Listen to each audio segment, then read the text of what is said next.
Hello class, now in this lecture we will see the equation of state and we're supposed to derive the equation of state. So you have already heard this thing in the previous lecture, that is the introduction to the ideal gas. In that lecture I had told you the ideal gas or the perfect gas are those who obeys the law of equation of state, okay, or law of ideal gases.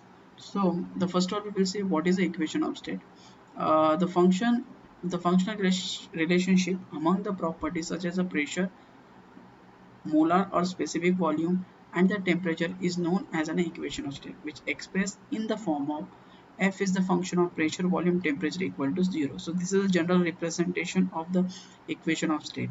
So here the equation of state are the such law जो आपके system की जो characteristic है, जैसे कि pressure, volume and temperature, इन तीनों के बीच का रिलेशनशिप एक्सप्रेस कराता है। ओके, सो अभी अपने को ये रिलेशनशिप क्यों चाहिए? रिलेशनशिप इसलिए चाहिए कि इफ एनी प्रोसेस हम परफॉर्म कर रहे हैं तो ये कैरेक्टरिस्टिक चेंज होते रहते हैं, okay, and that characteristic having some magnitude. So अगर उस थ्री कैरेक्टरिस्टिक में से अगर दो कैरेक्टरिस्टिक का मैग्नीट्यूड अगर आपको पता है तो थर्ड कैरेक्टरिस्टिक आप कैलकुलेट कर सकते हो उस पर्टिकुलर प्रोसेस के लिए। ओके, सो इसके लिए हम ये इक्वेशन ऑफ स्टेट डिराइव करते हैं और इसका यूज करते हैं। अब हमने अब तक बॉयल्स लॉ देखा, चार्ल्स लॉ देखा, गे-लुसैक लॉ देखा। ये जो लॉ पढ़ रहे हैं इसमें भी हमने प्रेशर, वॉल्यूम, टेम्परेचर का रिलेशनशिप ही देखा, but while studying that laws, one of the thing was constant out of these three: pressure, volume and temperature.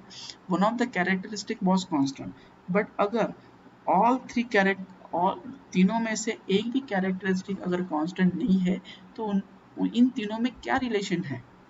Okay, तो वो कैसे निकालें? That is a big question, क्योंकि हमने जो चार्ल्स लॉ देखा, बॉयल्स लॉ देखा, गे-लुसैक लॉ देखा, एवोगाड्रोस लॉ देखा, सो इन हर किसी लॉ में कोई ना कोई कैरेक्टरिस्टिक कांस्टेंट था, वो अनचेंज था।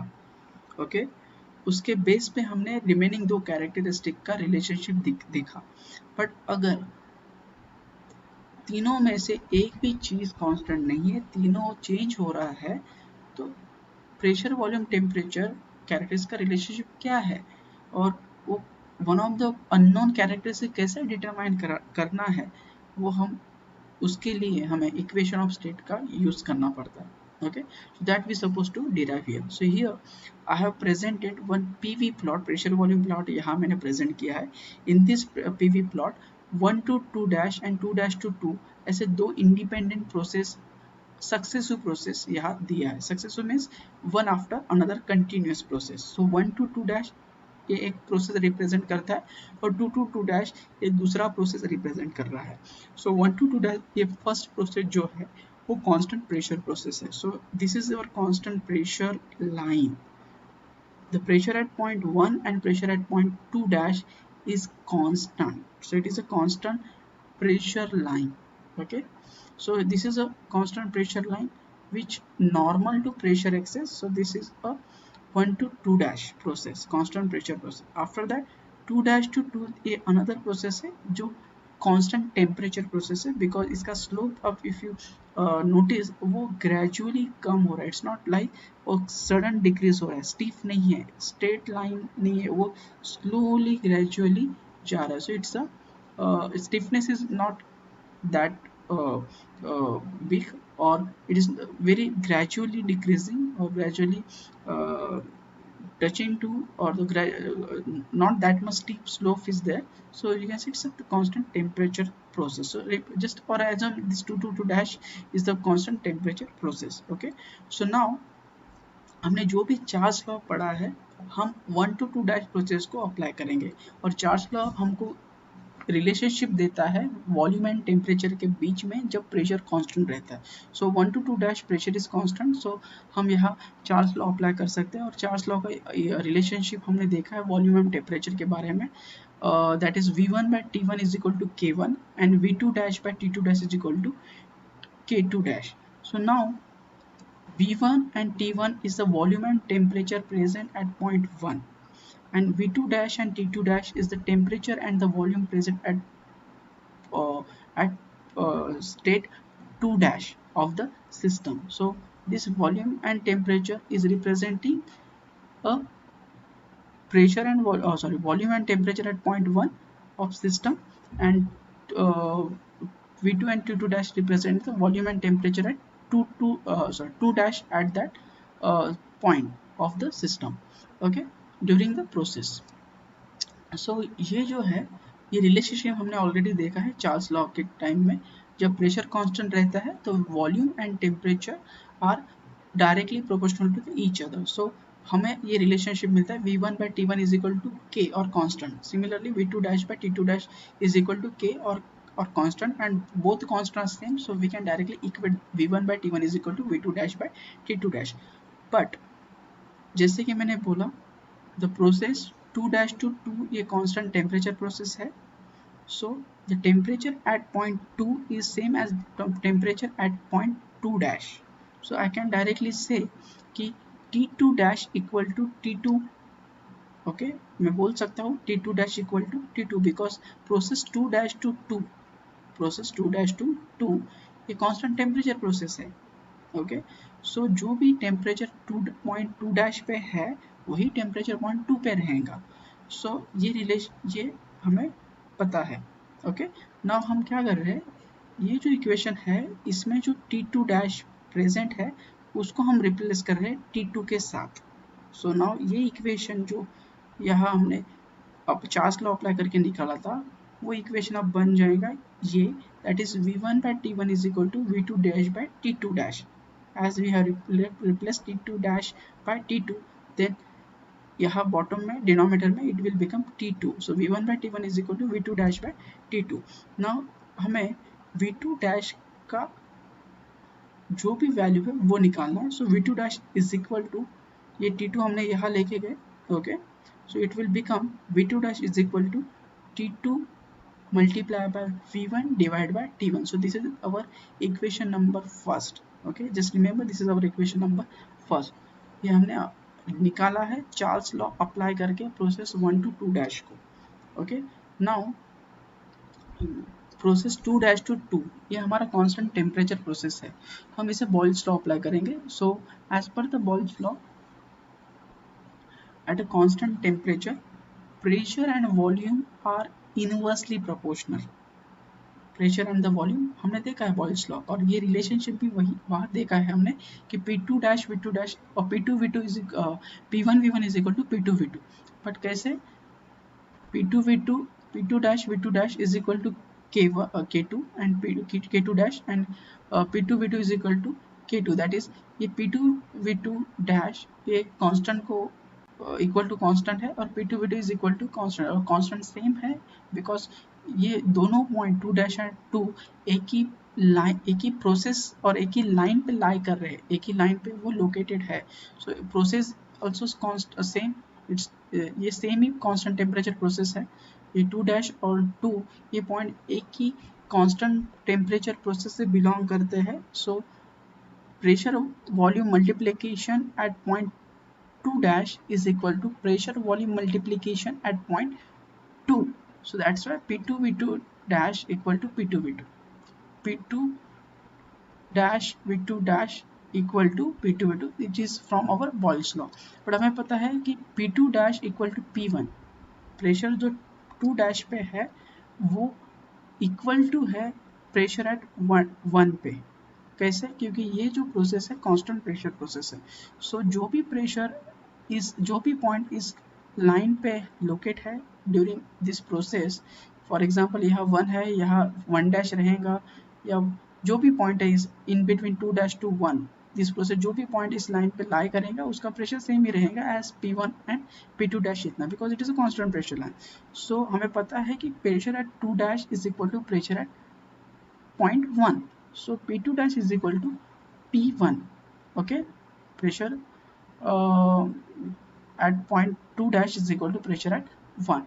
So हम क्या कर रहे हैं, ये जो P2 dash है इसको हम P1 से रिप्लेस करेंगे, और हम रिप्लेस कर सकते हैं because P2 dash are same as that of the P1 as it is a constant pressure line. सो हम इसको रिप्लेस करेंगे। सो नाउ हमारा जो भी ये हमारा इक्वेशन है वो भी बन जाएगा P1 V2 dash is equal to P2 V2। Now हम V2 डैश का वैल्यू निकालेंगे यहाँ।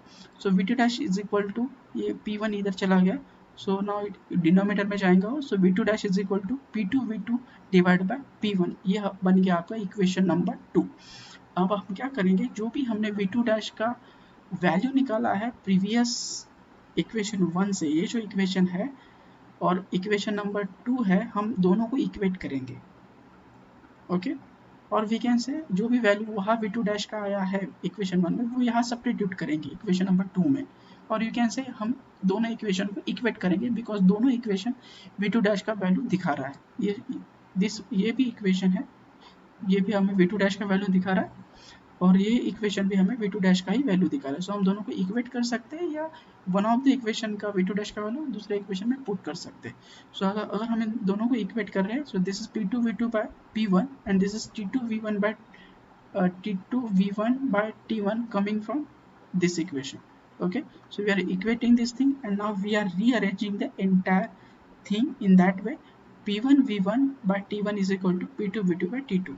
So ये जो P2 V2 है, यहाँ ये T2 चला जाएगा और ये P1 यहाँ आ जाएगा। So P1 V1 by T1 is equal to P2 V2 by T2. So ये हमने rearrange किया after equating equation 1 and 2. So इसमें से क्या आ रहा है, P1 V1 by T1 is equal to P2 V2 by T2 is equal to constant। हम इसको PV by TB बोल सकते हैं, ठीक है। सो ये हो गया आपका equation number 3, PV by T is equal to, this is general form, PV by T is equal to constant। So process 1 to 2 हमने बोला directly P1 V1 by T1 is equal to P2 V2 by T2। So this is your constant. Okay, it matches with the constant. Now the magnitude of the constant depends upon the particular gas and it is denoted by R. Okay, this is the R. Okay, where R is called as a specific constant or characteristic gas constant. Okay, so जो भी R है, जो भी हम constant है, वो उसका value रहता है, उसको डिनोट करते हैं सिंबल R से, and it is nothing but a specific gas constant or characteristic gas constant, and thus the equation state for the perfect gas is given by PV is equal to RT। जो भी temperature है, ये constant हमने R से replace किया, denoted by symbol R। So PV by T is equal to R, और यहाँ पे टेम्परेचर इस साइड चला गया। Okay, our equation become as a PV is equal to RT। And हमने कहा क्या बोला था इनिशियल में, it is a let us consider unit mass of gas. So that's why ये जो है यहाँ 1 unit of mass है, so it will look like PV is equal to RT for unit mass।